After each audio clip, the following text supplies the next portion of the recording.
Hello, it's Nigel with Living Without Limits, and today I will be showing you how to change the battery in a water, flood, or freeze sensor. Now, this water, flood, or freeze sensor is usually located at the base of an area where water is prevalent.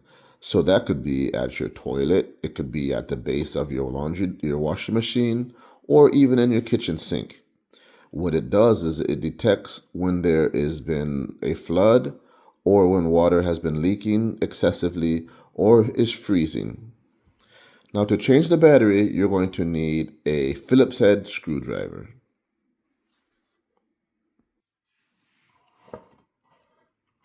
So this right here is the sensor.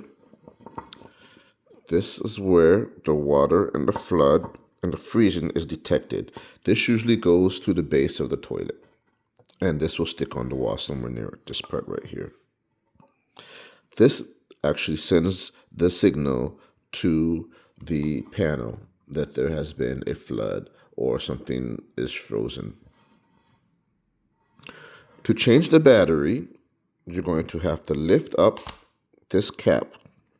When you lift the cap, you will find that there's a screw that you need to use a four-headed, also known as a Phillips screwdriver, to open.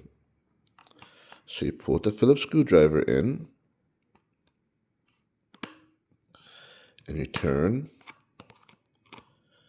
until the screw comes open. So I'm going to do it this way.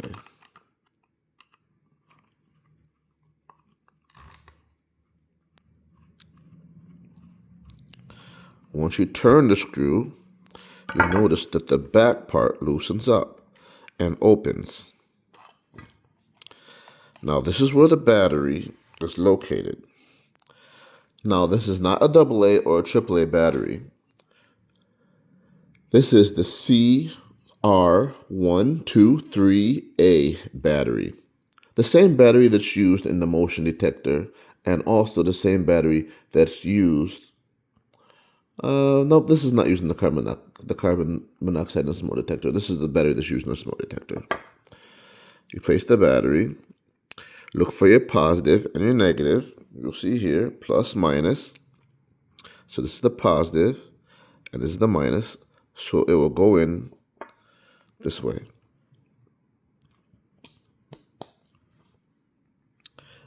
And you'll fit it in. You'll line it back up, starting from the bottom, and then putting it to the top. And then you screw it back in. Make sure the bottom piece is lined up.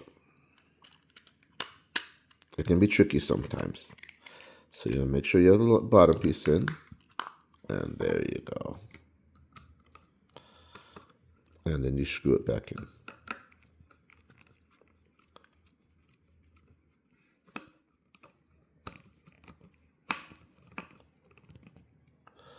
Once it's screwed in, you place it back on the floor near the toilet. Or if it's been drilled in, because you can see there's two holes, so it's usually drilled in place. And this has a pretty good length. So you can just keep this where it's located. Screw it into the base of the toilet or base of the washing machine or the sink. And you just bring this up and change the battery. And your final step is replacing the cap.